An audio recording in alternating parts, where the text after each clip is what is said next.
পূর্ব পর্যন্ত 16 বছর হাসিনাবাদও দেখেছি। এখন এই শব্দগুলা মানুষের কাছে একদম ঘৃণা ভরে দেখা হয়, যে মানুষ এই শব্দগুলাকে একদমই টোটালি দেখতে পারে না। এখন যদি আপনি বলেন মুজিববাদ, হাসিনাবাদ, তারপর আবার এসে এখন যদি জিয়াবাদ বলেন, এই আমরা একদম একই সুরে বলবো যে আমরা চাই না, কোনো বাদ দরকার নেই। না, সরকারের থেকে তো কোনো দল করার সুযোগ নেই আমাদের সাথে। কিন্তু এই যে বৈষম্যবিরোধী ছাত্র আন্দোলন বলেন, নাগরিক কমিটি বলেন, তার সাথে কি আসিফ ভাই কিংবা নাহিদ ভাইয়ের কোনো সম্পর্ক আছে? কোনো সম্পর্ক নাই। তারা বর্তমানে সরকার, তারা নিরপেক্ষ হয়ে কাজ করছে। এখন বিএনপি কেন মনে করতেছে না যে এই সরকার নিরপেক্ষ নয়, সেটা বিএনপি কে ক্লিয়ার করতে হবে। বলতে চাই যে আমরা বিএনপিকে, আপনি যে কথাটা বলেছেন যে বিএনপি কে আঘাত করতেছি কিংবা অন্যান্য রাজনৈতিক যেই দলই বলি না কেন, আসলে কাউকে আঘাত করার এখানে কিছু নাই।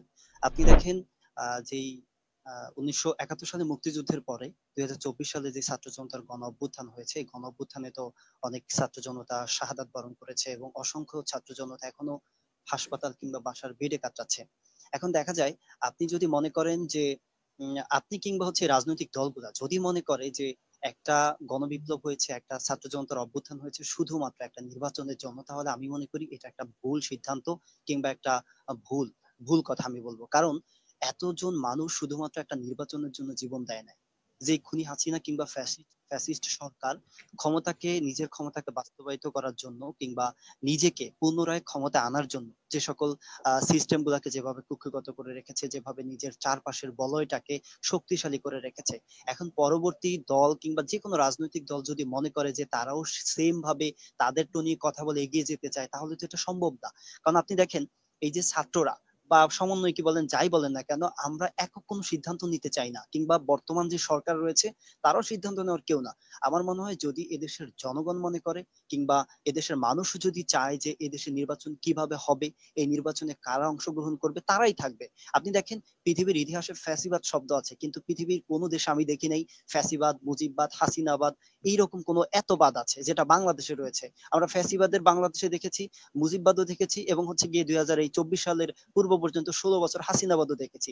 এখন এই শব্দগুলা মানুষের কাছে একদম ঘৃণা ভরে দেখা হয়, যে মানুষ এই শব্দগুলাকে একদমই টোটালি দেখতে পারে না। এখন যদি আপনি বলেন মুজিববাদ, হাসিনাবাদ, তারপর আবার এসে এখন যদি জিয়াবাদ বলেন, এই আমরা একদম একই সুরে বলবো যে আমরা চাই না, কোনো বাদ দরকার নেই, মুজিববাদ জিয়াবাদ কোনো বাদের দরকার নেই। জনগণ যেটা চায় সেটাই হোক। জনগণের ম্যান্ডেট যদি মনে করে যে হ্যাঁ, এটা হচ্ছে মুজিববাদ থাকবে, শেখ হাসিনার সরকার আবার হচ্ছে জনগণের গিয়ে। ম্যান্ডেট দিতে হলে তো নির্বাচন দিতে হবে, আর নির্বাচন তো একসময় না একসময় দিতেই হবে। নির্বাচন ছাড়া তো এই অন্তর্বর্তীকালীন সরকার দিয়ে তো অনির্দিষ্টকাল চলতে পারে না, এটা নিশ্চয়ই আপনারা বুঝেন। এখন আমরা তো অনির্দিষ্টকাল চলতেছি না, আমাদের কিন্তু প্রধান উপদেষ্টা ডক্টর মোহাম্মদ ইউনূস স্যার বলে দিয়েছেন যে আমরা এবছরের শেষে জুনের আগে আমরা একটা নির্বাচন দেওয়ার পরিকল্পনা করতেছি।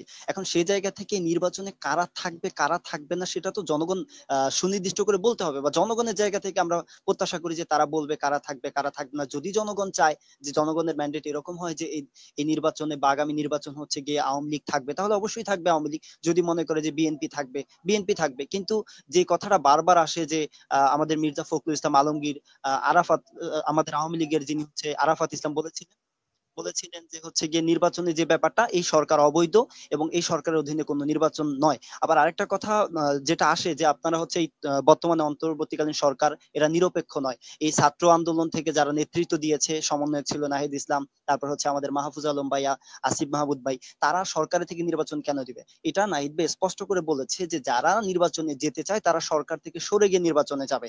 সরকারের থেকে তো কেউ নির্বাচন করতেছে না, সেটা আমরাও বুঝি যে সরকারের থেকে যদি কেউ দল তাহলে গঠন কি করে এবং সরকারের হচ্ছে থেকে নির্বাচন দল করতে করবে? চায়। না, সরকারের থেকে তো কোনো দল করার সুযোগ নেই আমাদের সাথে। কিন্তু এই যে বৈষম্যবিরোধী ছাত্র আন্দোলন বলেন, নাগরিক কমিটি বলেন, তার সাথে কি আসিফ ভাই কিংবা নাহিদ ভাইয়ের কোনো সম্পর্ক আছে? কোনো সম্পর্ক নাই। তারা বর্তমানে সরকার, তারা নিরপেক্ষ হয়ে কাজ করছে। এখন বিএনপি কেন মনে করতেছে না যে এই সরকার নিরপেক্ষ নয়, সেটা বিএনপি কে ক্লিয়ার করতে হবে। এটা আমার তো কারণ একটাই, আপনি দেখেন এই যে মুজিববাদ বলি, জিয়াবাদ বলি, যেটাই বলি না এখন, হাসিনাবাদ বলি, এটার উৎপত্তিটা কোথা থেকে? অবশ্যই ফ্যাসিবাদ থেকে। যে ফ্যাসিবাদের হাত ধরে আমাদের এত মানুষ জীবন দিল, এত যোদ্ধা সেই আহত হলো, সেই জায়গা ফেসিবাদের থেকে। পর্যায়ে কি আপনারা বিএনপি কেও ফেলার চেষ্টা করছেন কিনা, না, দেখার আমরা চেষ্টা করেন? বিএনপি কে ফ্যাসিবাদের দৃষ্টিতে দেখার চেষ্টা করছি না। তবে আমরা চাই এরকম কোন ফ্যাসিবাদ, জিয়াবাদ, মুজিবাদ কোনটাই না থাকুক। এটা জনগণ যেভাবে তাদেরকে হচ্ছে গিয়ে চায় সেভাবে তারা ফিরে আসুক। বিএনপি হোক, জামাত হোক, যে কোনো দল হোক, নির্বাচনে নির্বাচনে তারা অংশগ্রহণ করবে, তারা জনগণের প্রত্যাশা, জনগণের আকাঙ্ক্ষা পূরণ করবে, এটাই তো স্বাভাবিক। যদি আমরা ওই যে যেটা আমি বলি যে ফ্যাসিবাদের সাথে যেভাবে জড়িত বাদ শব্দটা, সেভাবেই হচ্ছে গিয়ে জিয়াবাদ কেন আনতে চায় তারা, এটা তো মানুষের কাছে একদম ক্লিয়ার হয়ে গেছে যে ফ্যাসিবাদ এবং মুজিববাদ ঘৃণিত একটা শব্দ। এখন যদি বিএনপিও সেই পথে হাঁটে যে আমরা মুজিববাদ শব্দকে কায়েম করতে চাই, এটা তো হচ্ছে জনগণের কাছে জনগণ ঘৃণার নজরে দেখবে, এটাই স্বাভাবিক।